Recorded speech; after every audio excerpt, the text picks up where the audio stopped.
चलो अब ये थोड़ा सा प्रश्न।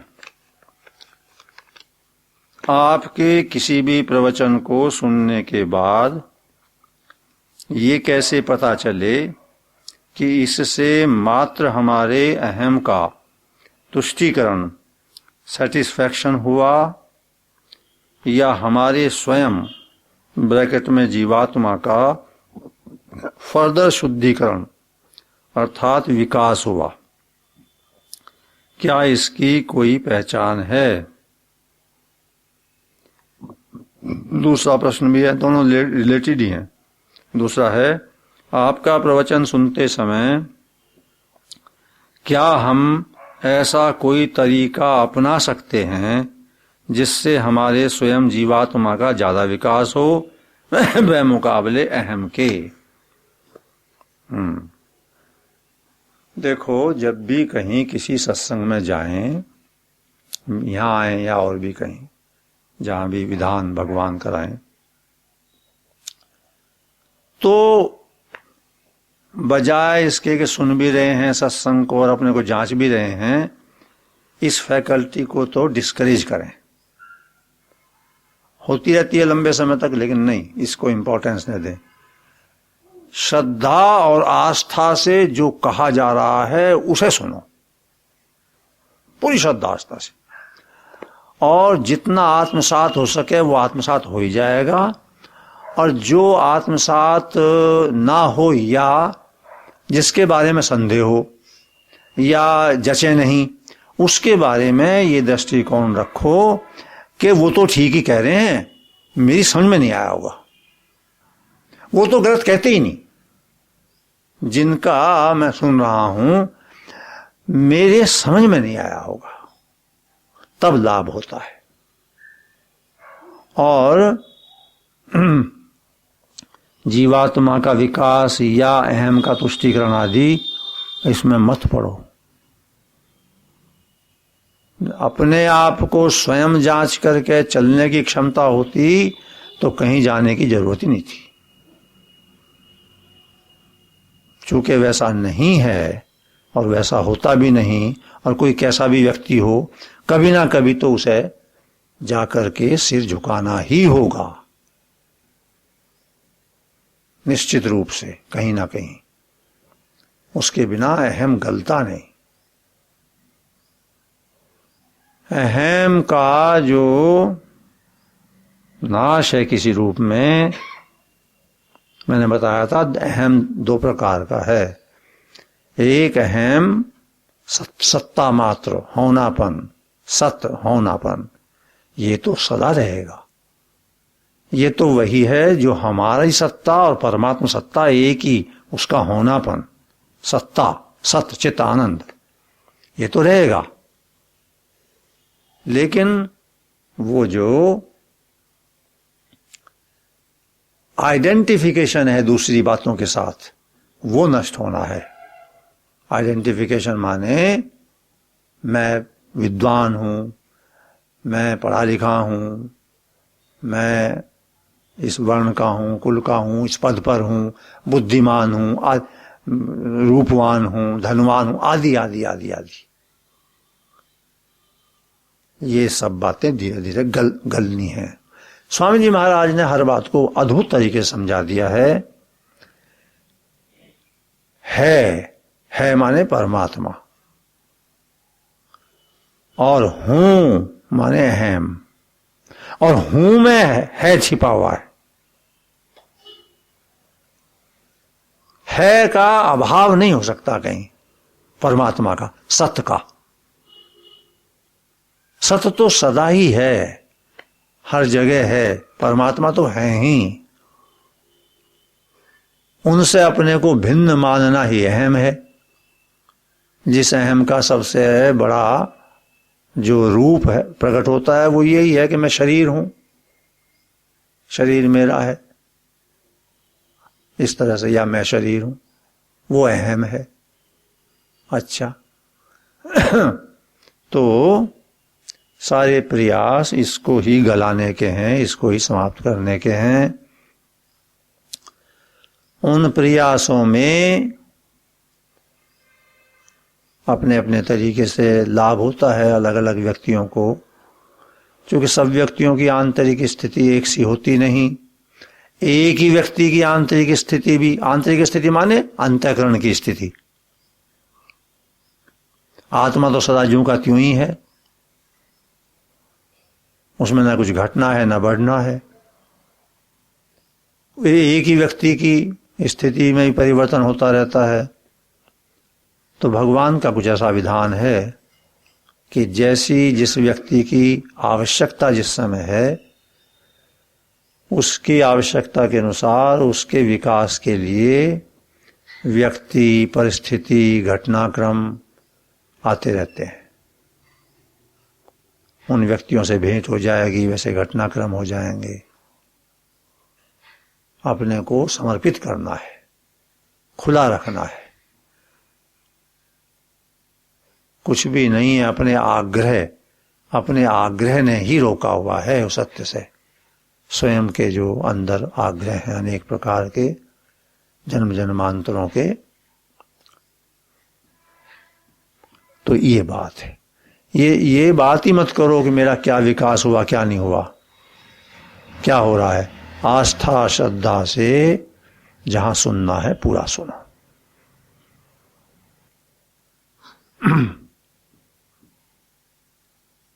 जैसा मैंने बहुत दफे बतलाया, गुरु तो सदा ही हैं हर जगह। गुरु तो भगवान भगवत तत्व हैं। गुरु जिस मानव को भी हम इस रूप में लेके चलते हैं, वो मानव भी वो मानव रूप में होते हुए उसके माध्यम से कार्य तो भगवान ही करते हैं। परम गुरु तो सदा ही है ना। जितने गुरु उस रूप में कार्य करते हैं वो सब परम गुरु के प्रतिनिधि, या और भी अच्छी तरह परम गुरु ही उनके माध्यम से सुलभता के लिए। जल तो वो ही है ना भाई। जल तो सीधा पिया नहीं जा सकता नदी से या झील से, तो संभव नहीं है। तो वो जो भी उसका साधन है, आखिर में अगर वो टेप में आता है तो टेप उसका साधन बना, नल उसका साधन बना। तो लेकिन वो तो साधन ही बना ना। जल तो वही है जो समुद्र का है, ये नहीं भूलना चाहिए।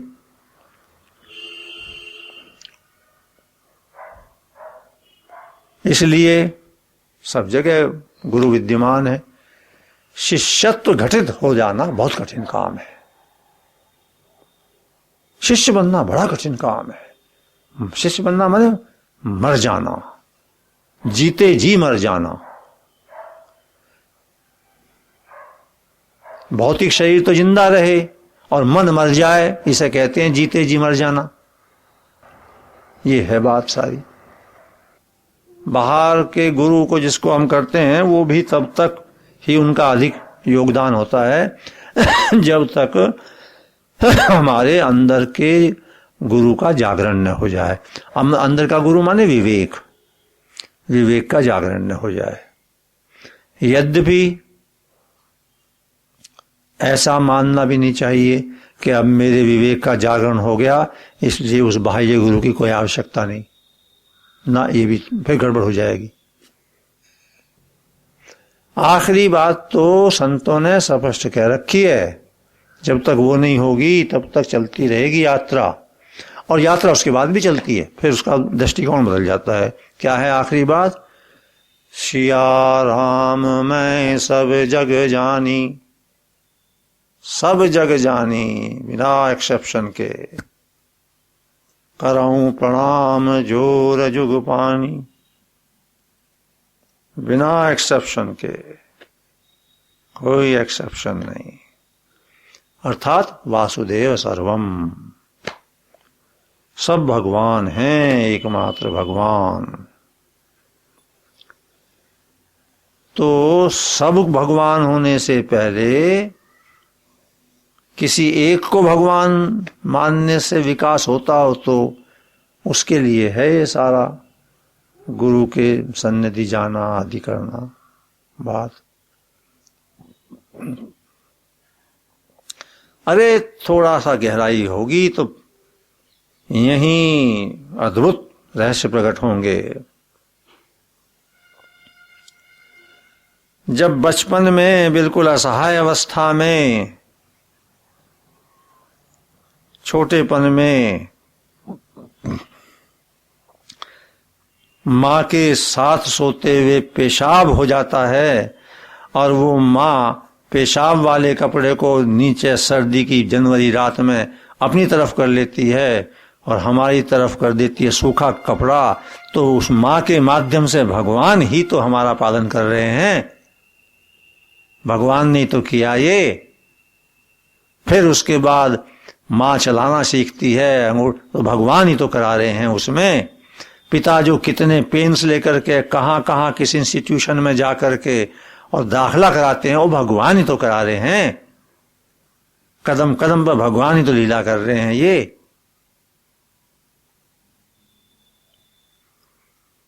पत्नी जो अपना सुख छोड़ करके अपने स्वास्थ्य की परवाह न करके और रात दिन लगी रहती है हमारी देखभाल में, प्रेम के कारण, वो भगवान ही तो हैं उसके माध्यम से।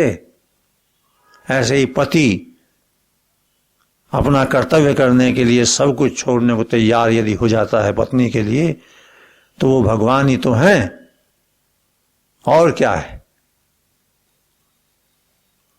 और जब इसके विपरीत कहीं आचरण हो तो वो शैतान बना है।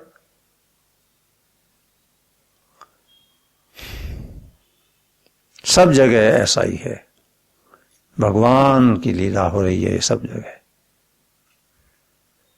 धीरे धीरे धीरे धीरे फिर शुद्ध होकर के जब बुद्धि शुद्ध हो जाती है तो वो भगवत तत्व सब जगह प्रकट होने लगता है, सब जगह। इसलिए जो अपन रोज प्रार्थना करते हैं उसमें पहला वाक्य क्या है? श्री भगवान हम सबकी बुद्धि शुद्ध करें। वहां से शुरू होती है सारा ये शुद्धिकरण। ऐसे और कैसे किसको किस रूप में प्रकट होंगे कुछ नहीं कह सकता। किसी प्लानिंग से प्रकट नहीं होते भगवान, हैं प्रकट हर समय। अलग अलग संत महात्माओं को अलग अलग प्रकार से गहरे अनुभव घटते हैं। अभी मैं कल परसों घूमने सुबह जाते हैं संजय साथ में, मैं बताया था बहुत कहीं पहले वर्षों पहले पढ़ा था, मेरे ध्यान आ गई बात। शिवानंद जी महाराज हुए, शिवानंद आश्रम जो है ऋषिकेश में, उन्होंने लिखा है कहीं, how God came in my life. प्रतिष्ठा हो गई, सब कुछ हो गया, बहुत हो गया, बड़े प्रसिद्ध हो गए, गुरु भी हो गए, लेकिन अभी कुछ कमी रह रही थी। तो फिर अंतिम वो कमी कैसे पूरी हुई?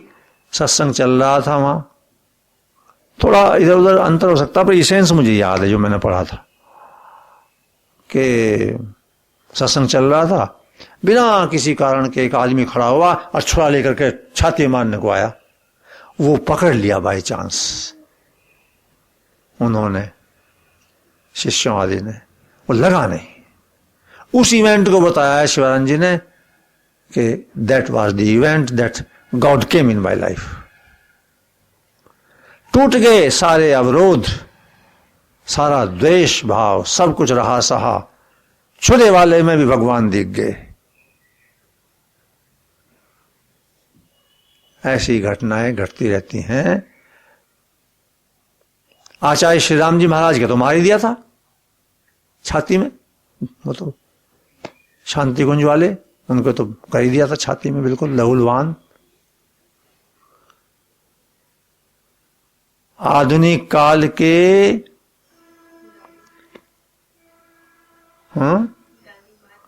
ये नहीं बोलना चाहिए जब मैं बोलूं बीच में।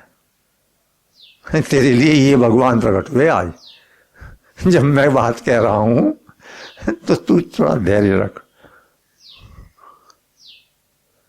आधुनिक काल के बहुत बड़े संत कई जो हुए, जिनमें से एक मेरा नाम ध्यान आ रहा है, स्वामी अखंडानंद जी महाराज भी बहुत बड़े संत हुए। अखंडानंद जी महाराज बड़े भाई विद्वान भी, आत्मोपलब्ध भगवत प्राप्त महापुरुष, तो उनके गुरु थे उड़िया बाबा। एक पुस्तक उन्होंने लिखी है, अखंडानंद जी महाराज ने, हमारे बाबा है कुछ ऐसा नाम है, उसमें दिया भाव सब। मतलब उड़िया बाबा उस समय में सर्वमान्य महापुरुष, अद्भुत। कई शंकराचार्य उनके शिष्य और इस तरह का सारा। कौन जाने किसके साथ क्या क्या घटित हो जाएगा किसी समय। आखिरी वो घटना ये घट गई कि उड़िया बाबा वहीं गंगा के किनारे, शिष्य समुदाय बैठा है और सब चर्चा चल रही है। उड़िया बाबा बैठे हैं, कुर्सी ला रखी है, एक पंखा झल रहा था कोई पीछे शिष्य, वहीं पास में कुटिया बना करके एक और शिष्य रहता था, उसका कुछ था संतुलन ऐसा ही विकृत मानसिक। उसने उससे कहा कि ला मैं झलूं। उसने कह दिया नहीं मैं झल रहा हूं। उसने उसको पंखा दिया नहीं, वो चुपचाप आकर के अपनी कुटिया में चला गया और वहां से एक थैले में गंडासा ला करके उड़िया बाबा की गर्दन में धड़ाम मारा, गर्दन कट के गिर गई। ऐसा शरीर पूरा हुआ। और उड़िया बाबा बस ऐसा कहते हैं कि आखिर में कि अरे क्या हो रहा है, ऐसे गर्दन कट गई।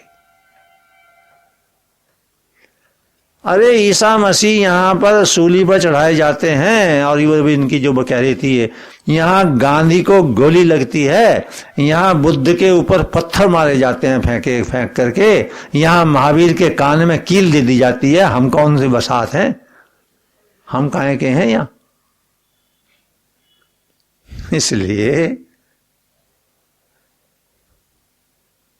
भगवान से रात दिन प्रार्थना कि आपके कृपा के बिना यात्रा पूरी नहीं होगी, कृपा कर दो मुझ पर। फिर इस सारे घटनाक्रम को सहन करने की सामर्थ्य भी वो दे देते हैं पूरी तरह से। तो ये बात है। तो श्रद्धा प्रेम भक्ति पूर्वक सुनो, बस अपने को छोड़ दो। छोड़ना ही सबसे कठिन है लेकिन हो जाता है, समय पर होगा, सब हो जाएगा। होना ऐसे ही है।